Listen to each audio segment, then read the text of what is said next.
The effects of the current economic crisis have touched everyone. Even if you still have a good job and a paid-up mortgage, chances are your monthly 401k statement will remind you that you've lost a good chunk of your savings. Trillions of dollars have evaporated from those accounts that have become the prime source of retirement funds for a majority of American workers, affecting their psyche and their future. If you're still young enough, there's time to rebuild and recover.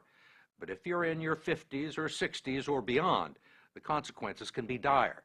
And it's drawing attention to the shortcomings of a retirement system that's jeopardized the financial security of tens of millions of people. Good morning. It was called a career fair, but there was no merriment here, only a whiff of desperation. Do you have any openings in the IT industry? Many of these people had been out of work for months and burned through their liquid asset. Alan Weir, who turned 60 this month, showed us his latest 401k statement, which he hadn't had the courage to open up. I'm afraid. You're going to open it now? You want me to? Let's do it. There's good reason for his trepidation. Nearly half of his life savings have vanished in a matter of months. It went down again. How much are you down overall? Oh, about $140,000. You think you'll ever get it back? I mean, I'll probably never see it come back. I was looking to retire probably when I hit 62. I can't do it now. I'll probably be working until I'm at least 70. I'm a Microsoft Office diva. Until she lost her job, Kathleen Coleman had spent nearly 30 years working as an executive assistant on Wall Street. She doesn't have much to show for it. Tell me about your 401k. Does this answer the question? This is what it was in 2005.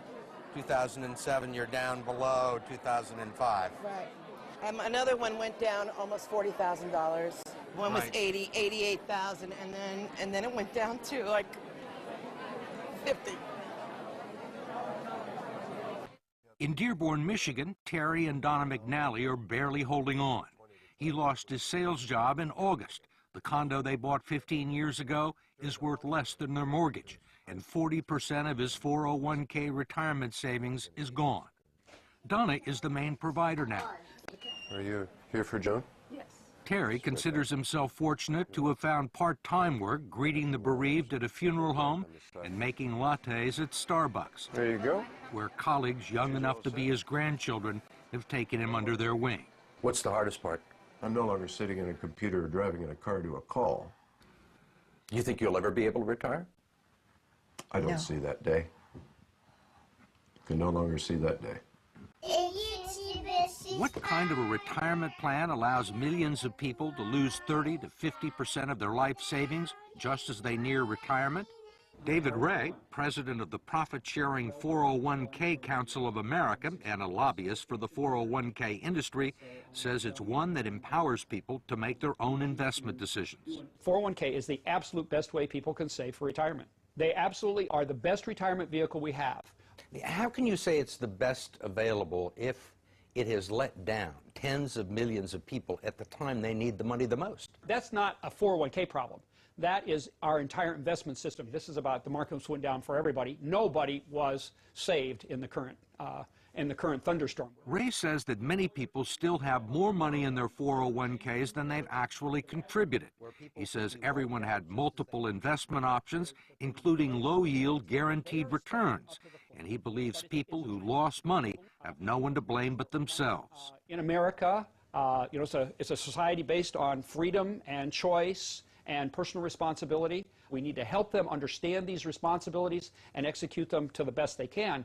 401k is part of that. There are no guarantees. What about the people who are 63 or 64?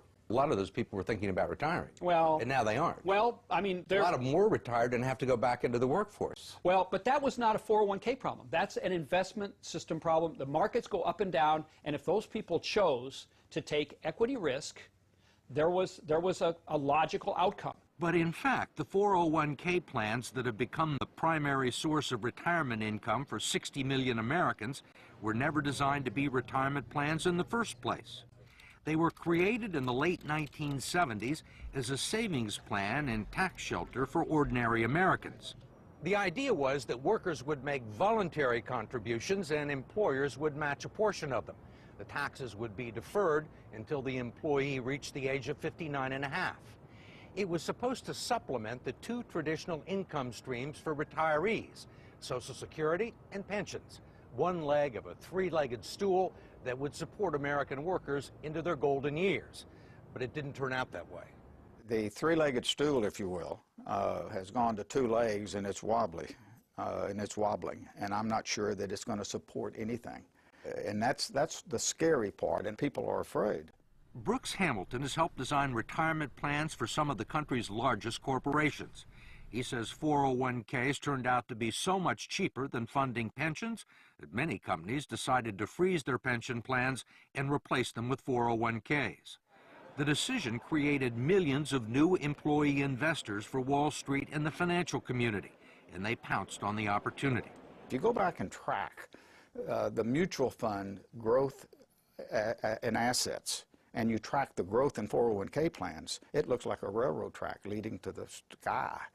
They are parallel tracks. So the big beneficiaries were the mutual funds. That's right. That's correct. The fact is that the typical 401k investor is a financial novice. They don't know a stock from a line. And we give them a list of 20 or 30 mutual funds with really, really powerful names. You know, they sound like, gee, that's where I want to have my money. What are generally the quality of the mutual funds and 401k plans? Mediocre. I'm going to be real honest with you. With half the funds on the list, really dogs, what people would characterize as dogs, shouldn't be on the list to start with.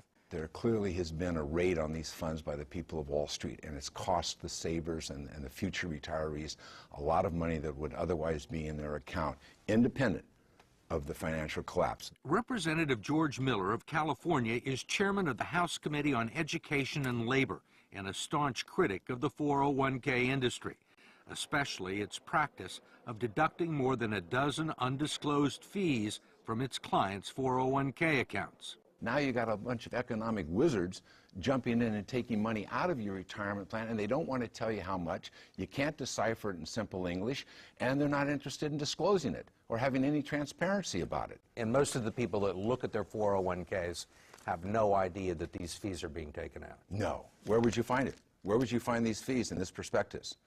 You can look on any page you want, and when you're all done reading it, and you will find some of the fees and the commissions here, but you won't find them all, and I bet you won't find half of them. There are legal fees, trustee fees, transactional fees, stewardship fees, bookkeeping fees, finder's fees, and the list goes on and on.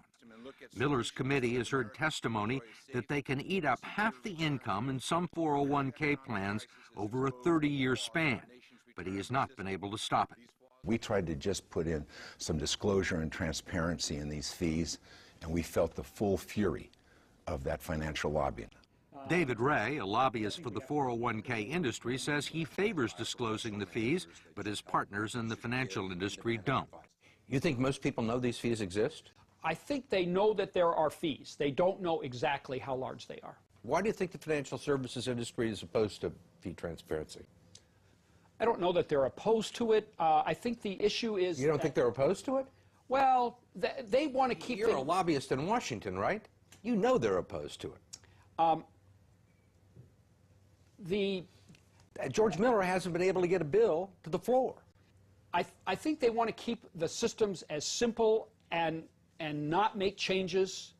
They like the way things are, and whenever you push people out of their comfort zones, you know, it's an issue. I mean, they're comfortable with the situation because they're making a ton of money, or they have made a ton of money. Well, and their systems are set up. We wanted to ask David Ray, who's been so bullish on 401k plans, one last question about what the future holds for people like Terry and Donna McNally and Kathleen Coleman.